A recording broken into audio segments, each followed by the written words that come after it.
Bakının 4-cü mikrorayonunda keçmiş Suvorov və Pişəvəri küçələrinin kəsişdiyi yerdə yerləşən telefon qovşağının çuxurunda parça-parça edilərək başı bədənindən ayrılmış naməlum qadın meyidi tapılır.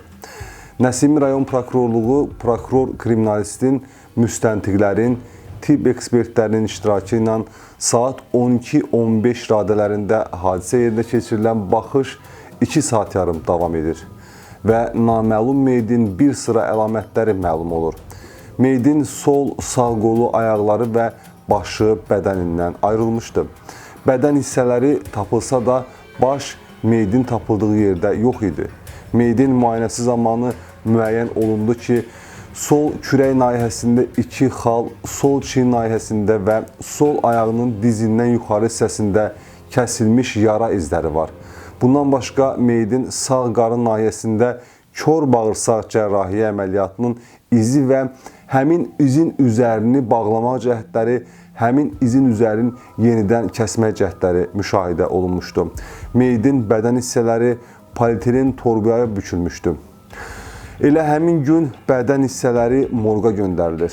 Məhkəmə tibb ekspertizası müəyyən edir ki, qətil 3-4 gün əvvəl törədilib. Qurbanın təxminən 20-25 yaşı var. Bundan başqa heç bir məlum əlamət tapılmır. Bakının bütün rayon prokurorluqlarına itkin düşmüş qadın haqqında məlumatın olub-olmaması ilə bağlı sorğular göndərilir. Ancaq bu sorğulardan da bir nəticə hasil olmur. Nəhayət, mayın 5-də Bakı şəhər sakini Cəfərova Minayə tərəfindən hüquq mühafizə orqanlarına ərizə daxil olur. Bəlli olur ki, bacısı qız Zeynəb 10 aprel tarixində evdən çıxıb və geri qayıtmayıb. Əvvəlcə bu barədə onun keçmiş həyat yoldaşına məlumat verilib. Keçmiş ər isə milisə müraciət eləməyi məsləhət görüb. Müraciətdən sonra ona ölüxanada naməlum qadın meyidi olduğunu deyiblər və Minayə bu haqda bacısı qızın keçmiş ərinə deyib və onlar birlikdə ölüxanaya, meyidə, daha doğrusu meyidin hissələrinə baxmağa gediblər. Xala xarici əlamətlərindən, həmçinin ayağında olan kəsilmiş yaranın izindən meyidin bacısı qızına məxsus olduğunu təxmin etsə də, keçmiş ər ona adlarının biabır olmaması üçün bu təxminini heç kimə deməməyi tapşırır. Ancaq üstündən bir müddət keçdikdən sonra qadın istintaqda verdiyi ifadələrdə şübhələrini dilə gətirir. İstintaq yoxa çıxan bacı qızı ilə bağlı davam edir. Cəfərovanın ifadəsi ilə əlaqədar itkin düşmüş Zeynəbin mənzillərindən bir neçə yerdən əl, barmaq izləri götürülür. Aparılmış məhkəmə daktiloskopik ekspertizanın rəyi ilə sübuta yetirilir ki, yoxa çıxmış Zeynəbin mənzilindən götürülmüş əl, barmaq izləri tapılmış həmin naməlum qadın meyidinin əl, barmaq izləri ilə uyğundur. Beləliklə, istintaq yolu ilə müəyyən olunur ki, 14 apreldə Suvorov və Pişəvəri küçələrinin kəsişdiyi yerdə tapılmış naməlum qadın meyidi Zeynəb Muradovaya məxsusdur. Zeynəb Vəli Vəliyev adlı şəxsdən cəmi 5 ay evli olub və ayrılıb. Vəlinin morqda heç kəsə demə ki, bu Zeynəbin meyididir, özümüzü biabır eləməyək sözləri, eyni zamanda onun Zeynəblə evlənmədən bir neçə il öncə rüşvətxorluğa vasitəçilik maddəsindən həbs olunub 8 il cəza çəkməsi Vəli barədə şübhələr yaradır. Keçmiş ərin nə tərcümə halı, nə də Minayəyə Zeynəblə bağlı söylədiyi fikirlər onun şübhəli şəxs qismində istintaqa cəlb olunması üçün ciddi əsas hesab olunmur. Bununla bağlı samballı fakt yox idi deyə proses uzanırdı. Müstəntiqlər onun həyat tərzi və digər əməllərinə diqqət yetirirlər və bəlli olur ki, Vəli uzun müddətli heç yerdə işləmir və əxlaqsızlıq yuvası saxlayır. Bu, həmin dövrün məcəlləsi ilə oğraşlıq maddəsinə uyğun gəlirdi.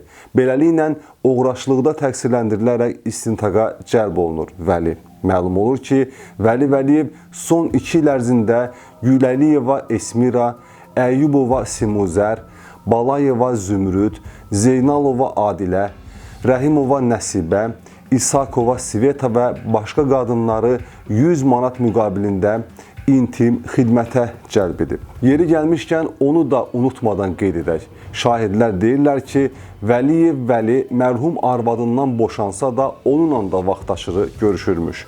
Məclislərin birində isə o keçmiş arvadı Zeynəbi də Məmmədlə tanış edib. Bəs bu Məmməd kimdir? Məmməd Məmmədov Azərbaycanın iri rayonlarının birində Respublikada tanınmış vəzifə adamlarından biri, dövlətin ən ali mükafatlarını, təltiflərini almış bir qəhrəman idi. Beləliklə, istintaq Vəli və qadınların üzləşməsini təşkil edir. Vəli əvvəlcə hər şeyi inkar eləsə də, qadınlar dediklərinin üstündə dururlar. Nəhayət, Vəli Vəliyev hər şeyi etiraf eləməli olur. Bundan sonra Məmməd Məmmədovun ifadəsi alınır. O, qadınların və Vəlinin dediklərinin hamısının yalan olduğunu, ona böhtan atıldığını deyir. Məmməd Məmmədov əvvəllər onunla tanış olan qadınları, həmçinin Muradov Zeynəbi tanımadığını desə də, ardıcıl üzləşmələr sonrası Vəlinin həqiqətən digər qadınları və Zeynəbi onunla tanış elədiyini, həmçinin mərhumla bir neçə dəfə görüşdüyünü etiraf eləmək məcburiyyətində qalır. Ancaq özünün dediyinə görə o 10-13 aprel tarixlərində, hansı ki həmin tarixlərdə Zeynəb öldürüb doğranılmışdı, rayonda olduğunu qeyd edirdi. Onun bu tarixdə həqiqətən də rayonda olması ilə bağlı işçilərin ərizələrində də bu məqam yer almışdı. Ancaq istintaqın xırdaca araşdırması yazılanların saxta olduğunu aşkara çıxarır və məlum olur ki, ərizəni işçilərə onun oğlu imza elətdirib. Bundan başqa, Bakı mehmanxanasından götürülmüş qəbzdən də aydın olur ki, Məmməd Məmmədov qətl törədilən gün, yəni aprelin 10-u Bakıda olub. Bəs zavallı Zeynəbin amansızlıqla öldürülməsi necə baş verib? Onun keçmiş əri bu barədə deyir. Zeynəblə Məmməd uzun müddət idi ki, görüşürdülər. Məmməd ona az pul verdiyindən Zeynəb ona hədə-qorxu gəlir, onun əməlləri haqda rayon rəhbərliyinə məlumat verəcəyini deyirdi. Ona görə də Məmməd onu Vaqif küçəsində yerləşən qarajda başından dəmirlə vurub öldürdü. Sonra hissələrə böldü, mən də qorxumdan ona kömək elədim. Meydi aparıb telefon lükuna atdım. Məmməd Məmmədov isə deyir, onun dedikləri isə Vəlinin dediklərindən əks təşkil edir və burada kimin haqlı olub, kimin haqlı olmamasına özünüz də qərar verə bilərsiniz. Məmməd Məmmədov deyir, Zeynəb qarajda yox, Vəlinin mənzilində öldürüldü.